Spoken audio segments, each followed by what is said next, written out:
collection des appareils de physique de l'université et que l'on va essayer de mettre en action pour qu'ils soient vivants. Et cette fois-ci, on va parler du son. Donc le son, à l'origine, c'était le domaine des musiciens. Les gens travaillaient à l'oreille, et le traité qui a rassemblé tout sur la musique au XVIe siècle, c'est cette harmonie universelle là, de Marin Mersenne. Et c'est quelqu'un qui a rassemblé à peu près tout ce qu'on savait sur le sujet. Donc il avait déjà vu que le son était lié à du mouvement, et plus le mouvement était rapide, plus le son était aigu. Et puis il a présenté l'étude à peu près de tous les instruments, donc les instruments à cordes, les instruments à vent, un petit peu tout, mais sans mesure, parce que tout se faisait à l'oreille, avec des gens qui avaient l'oreille absolue. Nous, on va parler plutôt de physique, donc du point de vue physique, le son, c'est ce qui est perçu par l'oreille, et ça correspond à toute vibration mécanique de la matière. Et puis après, on peut avoir deux points de vue, soit le point de vue du physicien, qui va être le nôtre aujourd'hui, soit le point de vue du physiologiste, dont on ne va pas parler du tout. Les caractéristiques essentielles, c'est la hauteur, ce qui correspond à la mesure de la fréquence, l'intensité, ce qui se mesure, est une puissance qui se mesure en décibels, et puis le timbre qui correspond à la forme et à la répartition des harmoniques. Et ça, cette partie-là, on ne va pas la traiter aujourd'hui. Alors, tout va changer pour la physique le jour où quelqu'un va inventer un instrument très pratique qui est le diapason. Alors, vous voyez, le diapason, il a été inventé en 1711 par ce monsieur John Shore, qui était un Anglais qui faisait partie de l'orchestre de Handel. Et l'avantage de cet instrument, c'est que du fait de sa forme, il n'y a pas d'harmonique. On a un son pur. Alors après, pour le fabriquer, il faut évidemment avoir une oreille absolue pour le régler, mais on n'a pas d'harmonique. Et vous voyez à droite, on a mis une photo d'une fonderie de cloches où on voit tous les diapasons qui étaient utilisés pour accorder les cloches, certains avec des maslottes, enfin bon, et différentes tailles. Alors cet appareil va nous permettre de faire plein d'expériences ensuite. Et ces expériences, elles vont d'abord nous permettre de montrer facilement que le son, c'est effectivement lié à des mouvements de la matière, et d'autre part qu'il est transmis par l'air, par l'eau, par les solides. Et ça, c'est Jean-François qui fait les expériences. Voilà. La première étant avec la plaque, et puis ensuite les suivantes. Donc l'idée, c'est de savoir pourquoi on entend, enfin, pas pourquoi on entend, mais qu'est-ce que c'est que le son? Le son, pourquoi? Donc, y a des hommes qui ont tapé sur des bouts de bois, sur des bambous, comme dans la chanson, et donc ils se sont aperçus, ils ont voulu aller plus loin. Et finalement, le plus simple, c'est de faire résonner une plaque. Donc, ici, vous avez, voilà, il y a deux types de plaques, des plaques rectangulaires, donc qui sont sur un support. Donc, on va l'exciter sur un côté, et là où ça vibre, la poudre de lycopode ou de liège va se rassembler, et ça va donner des lignes qui correspondent à des vibrations maximales de la plaque. Et puis là où il n'y a pas de poudre, eh bien, ça correspond à des endroits où il n'y a pas de vibration. Ça, c'est une photo de la plaque qu'on va vous présenter, là. Et vous voyez qu'on va essayer de reproduire, enfin, on ne va pas essayer, on va reproduire donc, cette plaque, dessus, il y a un peu de ce qu'on veut. Il y a de la poudre de liège et puis de la sciure de bois. Et donc, on va l'exciter avec un archet.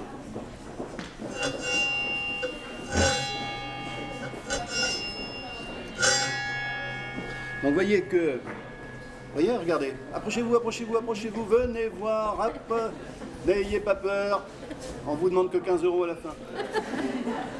Donc, vous voyez, la poudre va s'organiser là où il y a le maximum de vibration. Alors, la fixation dépend, enfin, le point de fixation, là, ici, est très important, c'est-à-dire que si on veut vraiment avoir quelque chose de très correct, il faut avoir une fixation qui est meilleure que celle qu'on a, qui est un peu artisanale. Mais vous voyez bien que ça marche. Ah voilà, là c'est pas mal. Hein, on commence à avoir cette forme qui se fait.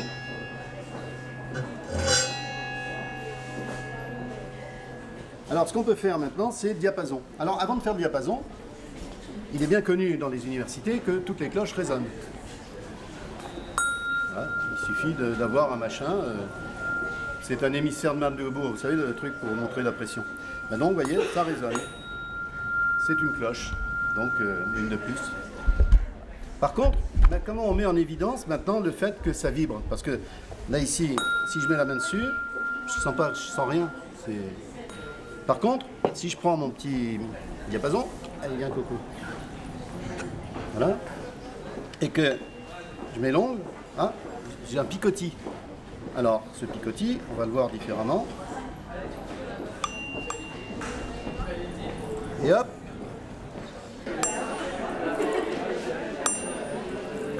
Quand c'est dans la flotte, ça gicle. C'est bien. Autrement, on peut montrer d'une façon très simple. Alors pour les grands-pères, ça c'est bon pour s'amuser avec leurs petits-enfants. Suivez mon regard.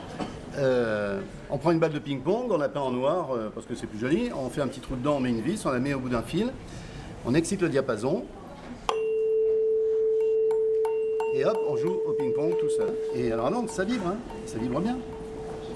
Donc voilà, la mise en évidence simple, par des moyens tout à fait simples, de la vibration d'un système vibrant, c'est-à-dire d'un diapason. Alors ça c'est un diapason, comme tout le monde l'a reconnu, notre guitariste préféré bien sûr, à 440 Hz. Alors maintenant, Françoise vous a dit que ça se propageait par l'air et par les solides et par les liquides. Et en vérification, on va mettre ces deux boîtes qui sont des boîtes de résonance accordées à la fréquence de 440 Hz, l'une en face de l'autre. On va exciter ce diapason-là et on va voir ce qui se passe sur l'autre.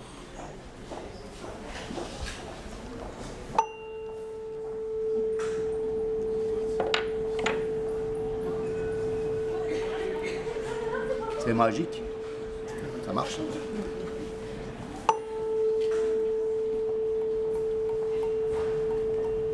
Donc, les deux diapasons étant à la même fréquence, il y a donc résonance, et donc le son produit par celui-ci, amplifié par la boîte, va va traverser la couche d'air et va donc exciter à nouveau ce diapason.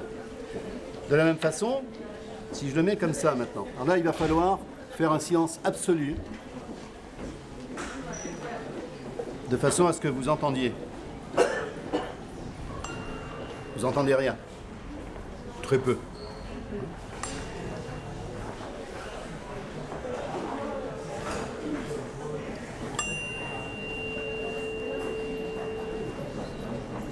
Voilà. Donc, le fait de tremper le diapason dans l'eau se transmet, donc l'eau conduit le son, l'onde sonore, et vous l'entendez à nouveau. Donc, alors ce qu'il faut savoir, c'est que le son dans l'air, vous savez tous, c'est 330 mètres par seconde, hein, comme ça vous permet de savoir l'éclair, la distance où se trouve l'orage. Dans l'eau, dans les liquides, c'est de l'ordre de 2000 mètres par seconde, la conduction du son dans les liquides. Et maintenant, la maison, ne reculant devant aucun sacrifice, on va faire avec une règle en bois, donc une règle d'école hein, qui a servi, la vieille règle, que tout le monde a connue, enfin les plus anciens, ceux qui ont une barbe par exemple.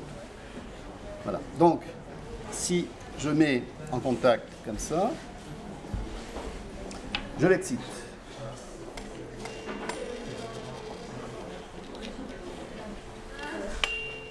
On n'entend pas grand chose. Si maintenant je mets en contact avec le diapason, avec la boîte, donc voilà, donc conduction du son dans les solides.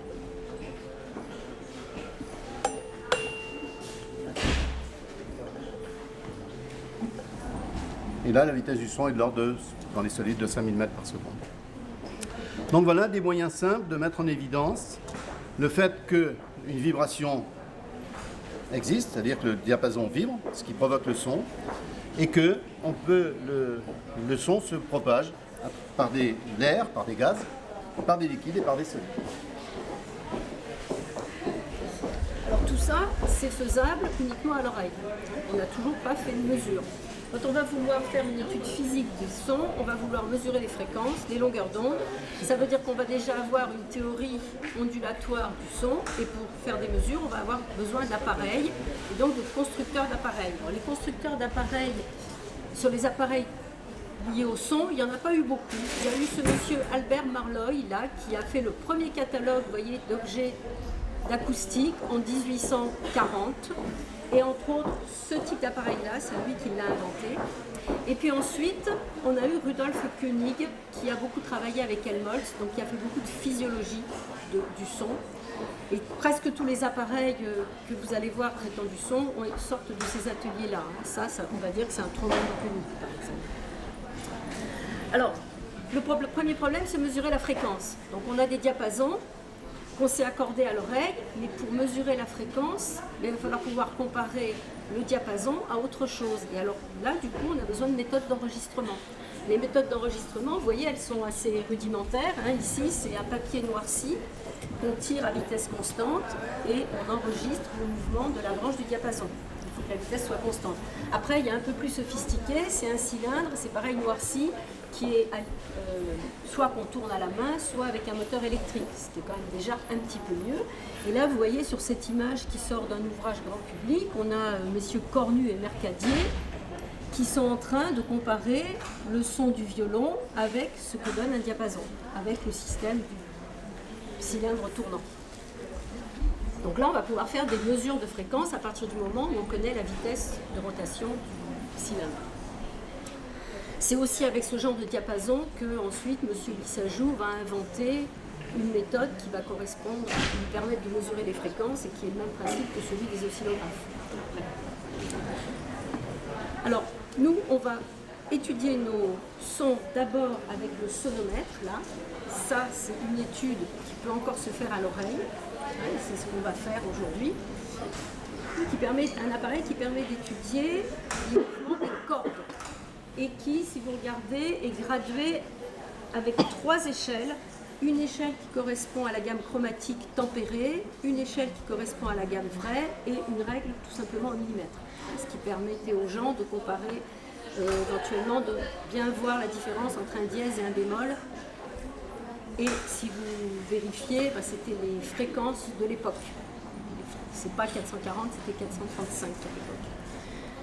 Donc ce sonomètre va nous permettre d'étudier ce qui se passe pour les cordes, sachant que la fréquence du son fondamental est donc, comme c'est écrit là, inversement proportionnelle à la longueur, inversement proportionnelle au rayon de la corde, proportionnelle à la racine carrée de la tension, avec le bout, et inversement proportionnelle à la racine carrée de la densité. Et je laisse Jean-François vous montrer des expériences. On va vous montrer 2 choses seulement, parce que c'est pas si simple que ça de s'en servir. La loi des longueurs, et puis montrer qu'effectivement, quand on entend une corde plus, le son augmente. Donc, la loi des longueurs, là ici, là ici donc on a une fréquence donnée, qui est une fréquence assez basse, ce qui doit correspondre à un mi, une espèce de mi de la guitare, le mi bas, la mi basse. Voilà, donc écoutez bien ce son, retenez-le. Maintenant on prend la moitié de la longueur. Donc on passe la moitié de la longueur et normalement vous avez l'octave.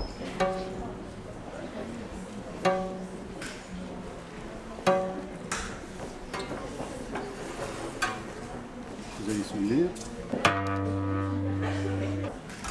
À l'oreille, on entend bien. Comme là on a un musicien, on va montrer que là, on va prendre par exemple un Ré.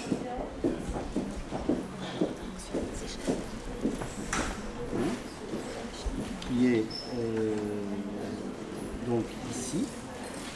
Alors, c'est pas un Ré, c'est simplement le fait que l'emplacement ici fait que je vais avoir un demi-ton de moins par rapport à ce que j'ai entendu tout à l'heure.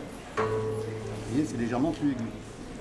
Si je prends maintenant le Ré bémol, enfin, c'est pas Ré bémol, ce sera le Mi bémol, et que je prends le Ré dièse, vous voyez qu'il y a une très nette différence. Mi bémol,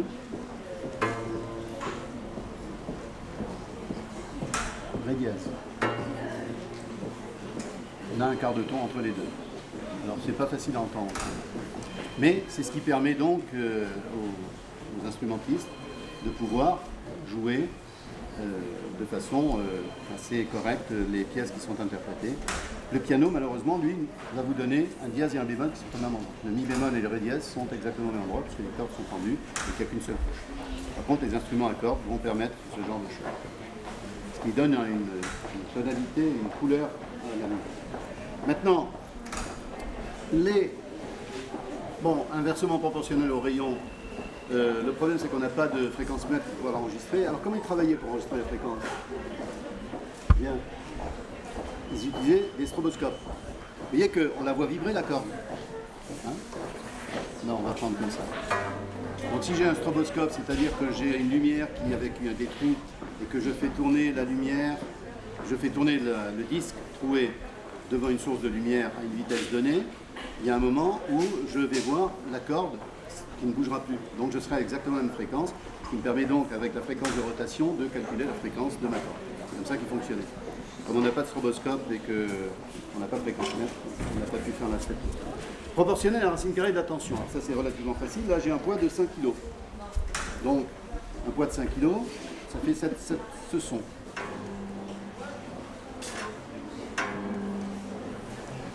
Donc maintenant on va doubler le poids. Là il faut tenir l'appareil. On double le poids. Donc je passe de 5 à 10 kg.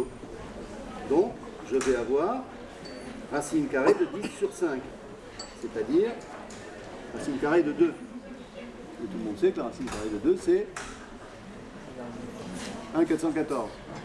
Eh ben dis donc. Bon. Donc je vais avoir une fréquence qui va être 1,414 fois plus élevée que la précédente. On entend bien le 1,414 fois plus. C'est bien connu ça. Ah si, quand on a l'habitude. Voilà. Donc si je le fais vibrer et que j'enlève le poids, et je le rajoute, donc on peut s'amuser de cette façon-là à faire de la musique. Donc voilà comment nos ancêtres s'amusaient, enfin pouvaient avoir une idée et mettre en évidence les 4 lois qui sont là. Parce qu'après il suffit que je prenne le même fil, que je lui mette une tension différente, avec la tension, parce que je sais que la tension, blablabla, etc., me fait une fréquence différente, et bien je vais pouvoir voir si c'est la même chose. Et si je prends 2 fils de nature différente, eh bien je vais pouvoir, en les mettant à la même fréquence, mettre en évidence le fait que c'est proportionnel à la racine carrée de la densité. Alors c'est la densité, maintenant on dirait plutôt que c'est la masse linéaire du fil. Donc à partir de là, on va créer des cordes qui sont beaucoup plus faciles à utiliser maintenant. À l'époque, c'était des boyaux et c'était plus compliqué. Voilà. Alors tout ça, on peut le faire à l'oreille. Ensuite, on va sortir des appareils qui sont plus liés à l'étude vraiment physique, puisque ça va mettre en œuvre la théorie ondulatoire. Alors Monsieur Kundt, là, Auguste Kundt, lui, a inventé ce dispositif-là, qu'on appelle tube de Kundt, pour étudier la vitesse du son dans les gaz. Donc pour étudier la vitesse du son dans les gaz, il fallait déjà qu'il ait une théorie ondulatoire qui lui permette d'associer la longueur d'onde, la célérité de l'onde et la période ou la fréquence.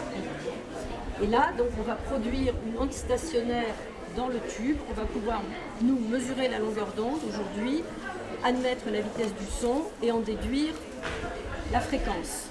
Et si tout marche bien, on vérifiera qu'on a obtenu la bonne fréquence. Voilà, c'est tout bête. On prend un tube en verre, on bouche à une extrémité, on met dedans de la poudre de lycopode, exactement comme sur la plaque, ou enfin quelque chose de léger. On va faire vibrer une tige ici qui va vibrer à une fréquence donnée. Et dans le tube va se créer un système d'onde stationnaire, si je suis à peu près à un multiple entier de la longueur d'onde. Donc onde stationnaire, ça veut donc dire que je vais avoir des nœuds où il ne se passera rien, des ventres où ça va vibrer beaucoup. Et donc ma poudre à l'intérieur doit se mettre en tas. Alors comme il y aura certainement des harmoniques, vous allez voir, ça va être mieux. Donc on prend, alors il faisait ça avec un chiffon en laine et imbibé d'alcool, mais voilà, nous on a un bout de papier avec la colophane et ça marche pas mal. Deux échelles, il y en a une qui c'est ce que j'ai dit là, hein. Il y en a une qui vous donne la gamme. Approchez-vous, approchez-vous.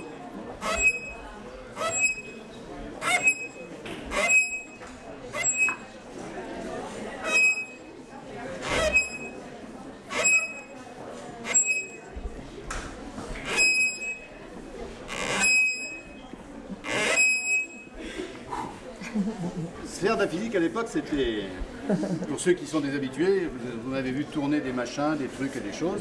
Alors maintenant, qu'est-ce qu'il faut que je fasse?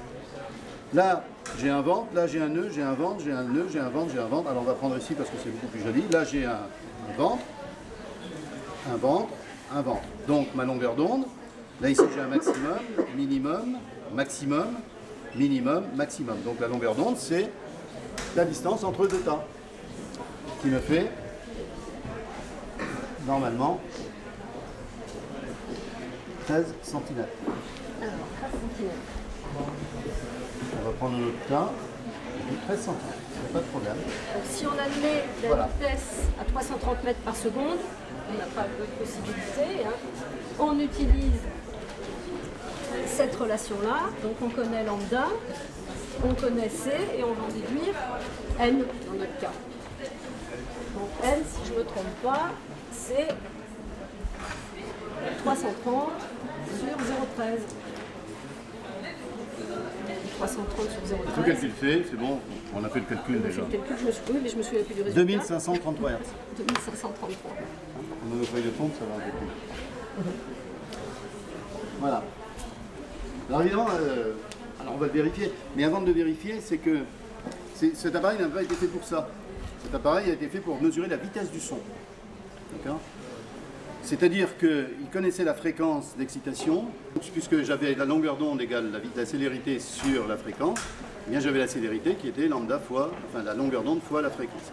Ce qui permettait à ce moment-là d'introduire des gaz à l'intérieur, qui étaient donc des gaz du CO2, de l'oxygène, de l'hydrogène, du chlore, d'H2S, tous les gaz sympathiques qu'on peut trouver, qui permettaient donc à ce moment-là d'avoir la vitesse du son dans les gaz, puisque c'était l'étude que Kundt faisait.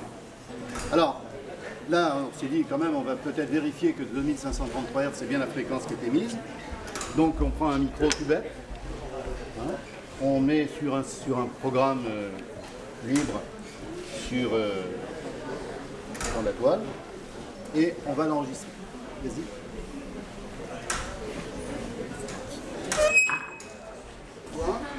Donc, on va voir avec le programme qui est très simple.